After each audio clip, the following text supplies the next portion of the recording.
You are listening and watching to a very special podcast. We're continuing where we left off in Briar Devlin's story. Enjoy!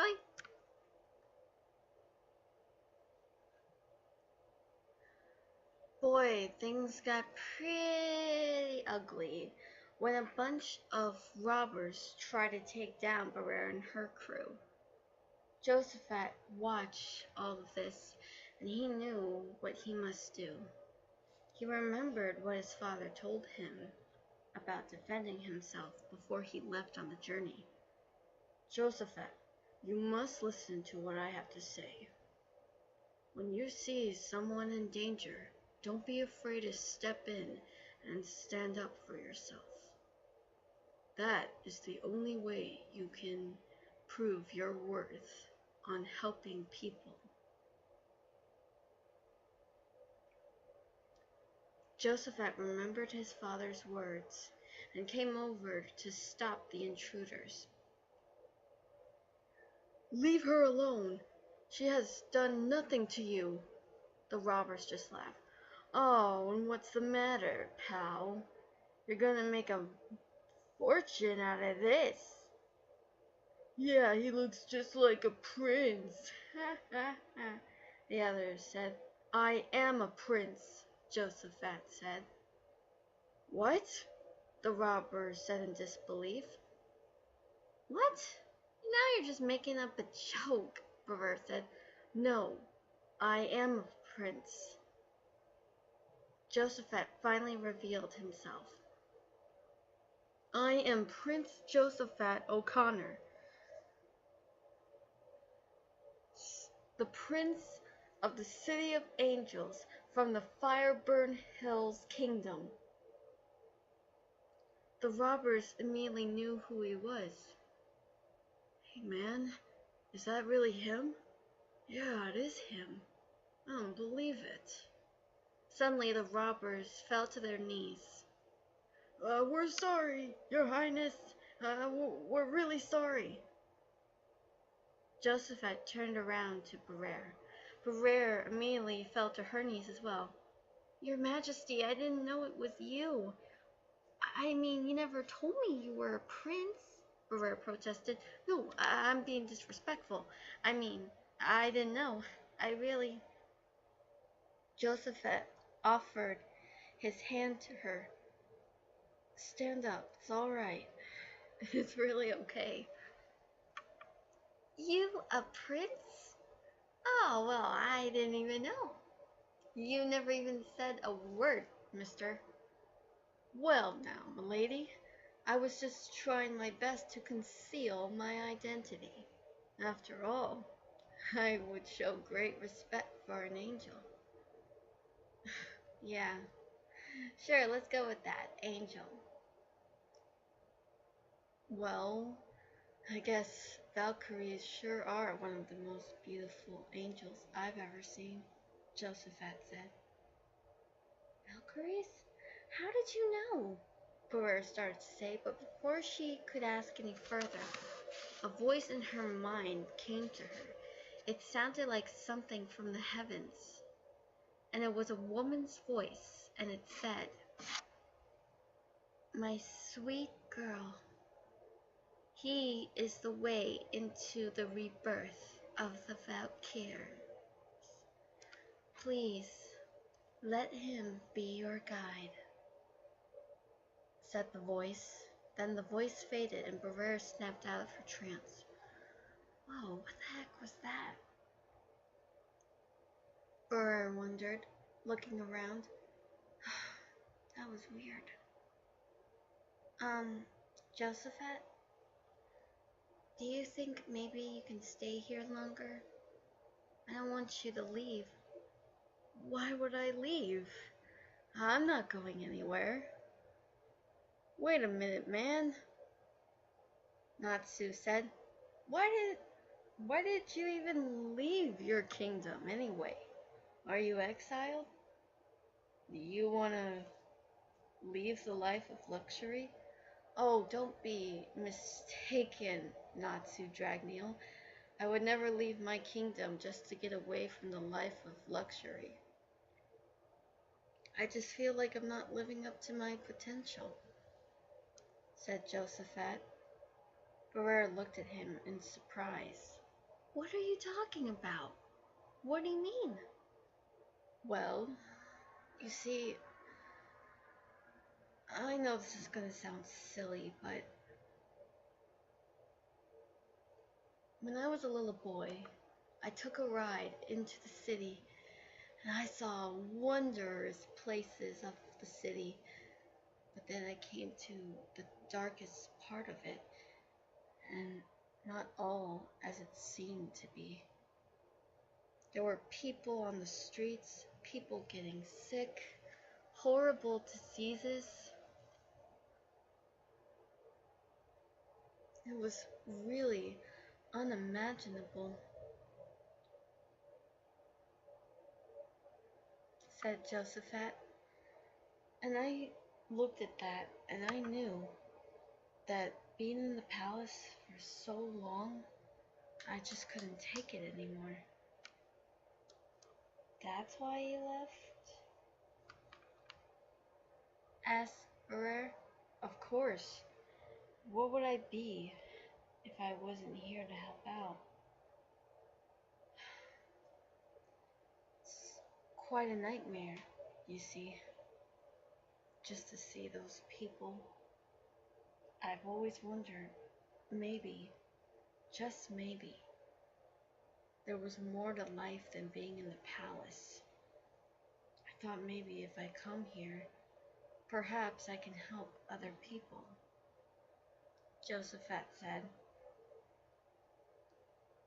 Kotetsu was pretty stunned by those words. Wow, and I thought all royals were pretty much snobs. Oh, yes, I've met a lot of royal princes, and some of them are quite snobbish and arrogant. Some of them don't really care for the life that I chose, the journey I choose to be. And I'm really sorry to deceive you this way, Josephat said. No, it's all right, Josephat. I mean, Prince Josephat. Call me Josie if you want, Josephat said with a smile. Now Briar was in hysterics. Josie? Wow, nobody's ever said that. That's pretty funny. Okay, Josie. But I still really want to call you Prince Josephat. I feel like that's more respectful than just Josie. That sounds very disrespectful to say to a prince. It's alright. Besides, my parents both call me Josie. So, and besides, I'm not in the palace now. You sure about that, Your Highness? Briar asked. Well, you can call me Your Highness, Your Majesty, you can call me Prince Josephat, or you can call me Josie, or you can call me Jose, or maybe other names. I think maybe Josie would be perfect. And if I'm gonna have to call you Josie, then you're gonna have to call me Bree if you want. Bree. Alright then. It's a deal, Briar, said the prince. Briar knew that this was going to be the beginning of a wonderful friendship, that they were going to be closer. But ever since finding out that Josephat was a prince, Briar began to receive strange visions in her head.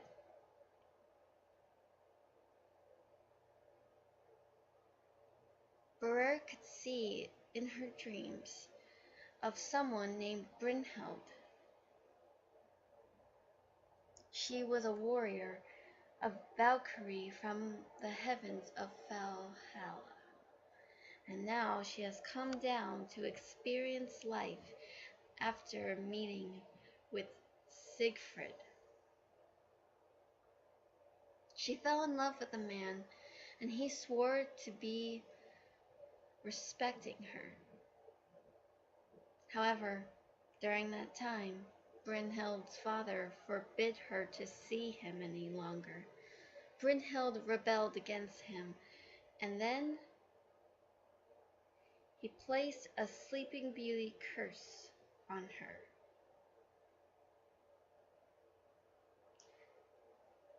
However, before that occurred, Brynhild and her best friend Guthrun were both in love with Siegfried.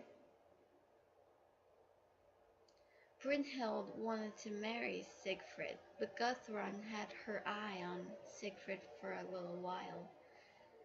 However, the evil Grimhilda offered to make Siegfried hers.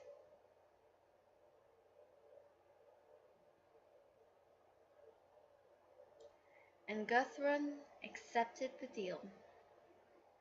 However, it turned into a heartbreaking,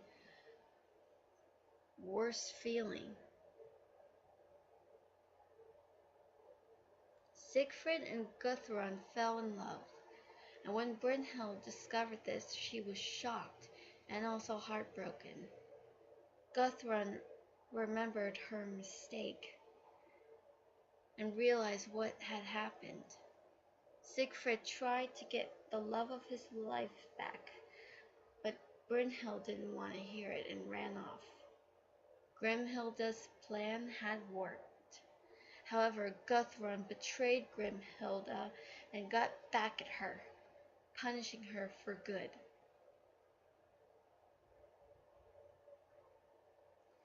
Siegfried and Brynhild reconciled after Guthrun let her love go to return to her. Guthrun never forgave herself for what she'd done against Brynhild. She wanted to be in love with Siegfried, but she had to offer his happiness to Brynhild, and also, hopefully, Brynhild would forgive her. They haven't talked in a while since that happened. She was afraid Brynhild would not forgive her. When Brynhild was put in a Sleeping Beauty curse, it was up to Siegfried to wake her up. With the help from Guthrun, Siegfried managed to find Brynhild and bring her back to life by pulling this needle-like pin from her head, which was struck by her father. Siegfried carefully removed the pin from her head, and after throwing it away, Brynhild opened her eyes, woke up, and saw Siegfried in front of her, reunited with him once and for all.